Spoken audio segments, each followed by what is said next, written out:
Well, when we were discussing Christine Ohuruogu's time yesterday, we were saying she may have to run a British record if she wants to beat Moncho tonight. And we talked about Kathy Cook. It's hard to say the word Kathy Cook or the two names Kathy Cook without the great Kathy Cook as a prefix there. She really is Great Britain's best ever female sprinter. And Steve Cram went along to have a chat and a catch up ahead of these games.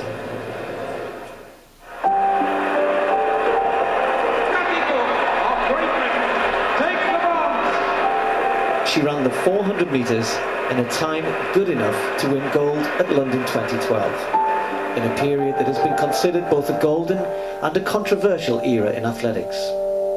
And that was just one of 4 British sprint records that Kathy Cook still holds to this day. Kathy coming through for the bronze. Kathy gets the bronze. Kathy retired in 1987 as one of the greatest British sprinters of all time. Today she lives near Birmingham with her family and teaches PE at a local school. Is it from that period, 1980? Yeah. Oh, you haven't changed a bit. Kathy and I both competed at our first Olympics in Moscow. And this is a Moscow medal? Gold? Well, if you polish certain lights. Yeah.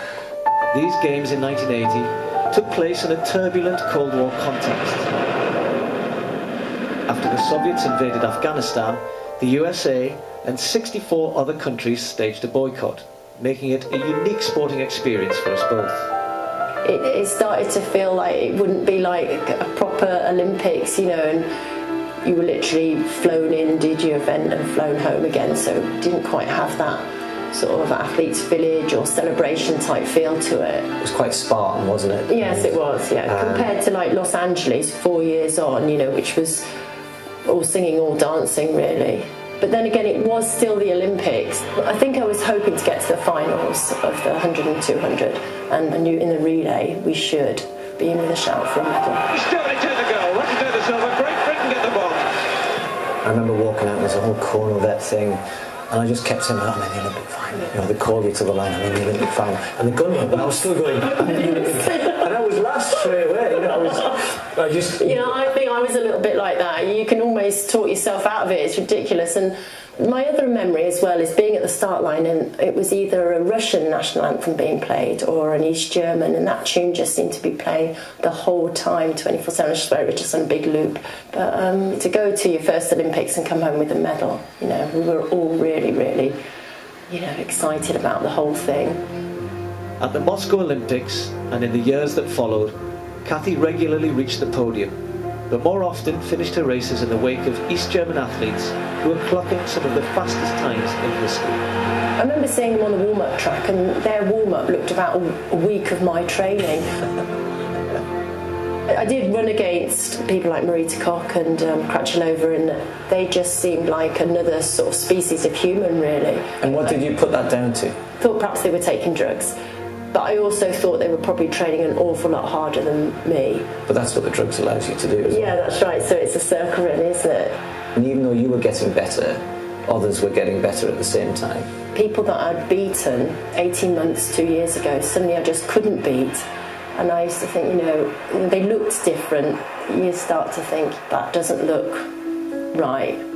After the demise of East Germany in 1990, secret police files were opened up, revealing evidence that their athletes had been systematically doped during the 80s. Amongst them were many of Kathy's rivals, and so it's hard for her to avoid asking, what if?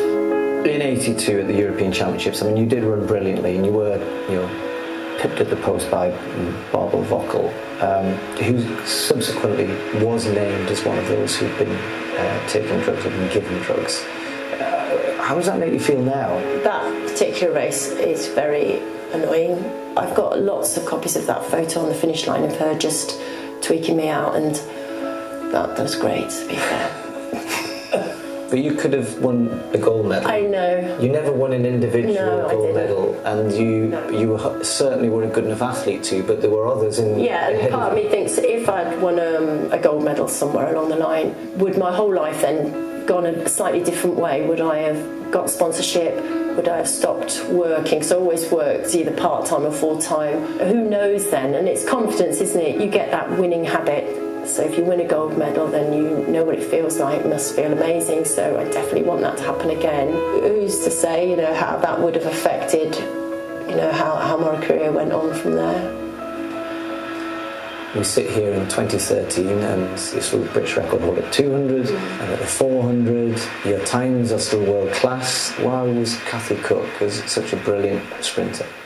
I remember being at school and running against people, and I just, for a few years, I couldn't work it out. I was just so much faster than everybody else. And when I was at sixth form, I ran against all the boys and beat them as well. And obviously that does you no good at all either.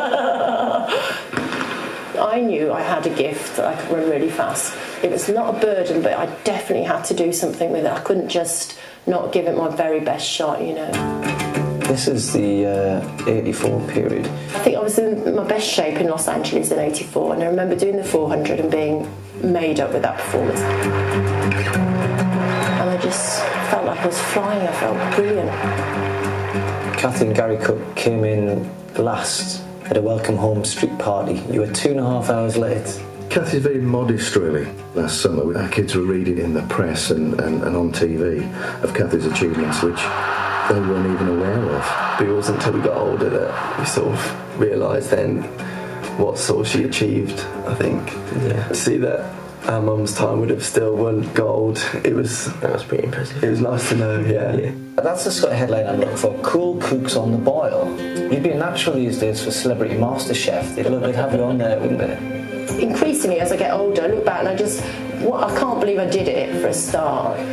Obviously, I've got things like my medals to look at, which is lovely for me. I'm just pleased with what I did, and I'm content. So, what's to complain about?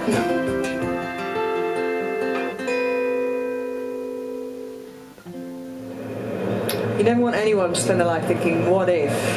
But what if? I mean, you know, she was just supremely naturally talented, and you could even see body shape wise, she just looked like she did a quarter of the training of those Eastern Bloc athletes. Some people are just born to run, and she was one of them. And I remember being a little girl and seeing her on the side of a cereal packet, and I collected all my Olympic stars, and I just thought she was the most amazing athlete. And it's like, how does she do it? And this is the robbery, this is the real crime of drug cheats. They steal from athletes like that take away that dream of what could have been. And luckily she's not bitter, she has moved on, she's got a wonderful family, but yeah, that could have changed her life. Oh, completely. When she's put in context, and in absolute terms, she could have given up her job and been a full-time athlete, got some sponsorship, and it would have, you know, who knows what she could have done. But the fact that, you know, Christine Ohuruogu is still chasing that 400-metre record, and she may have to break it if she wants to win this gold tonight. Yeah, I think, you know, one of the things that struck me really that Kathy said there in that piece was, you know, and this is one of the things that I think people don't understand, the real consequences of drug cheats on other athletes. Had she won one championship, she would have then had the confidence from that experience of having won. And then what does that mean for the remainder of your career? I mean, we talked about my own career earlier. You know, having won a championship, you know, put me in a very good position going into other championships because I had been there before, and there's the confidence then that Kathy was never able to have.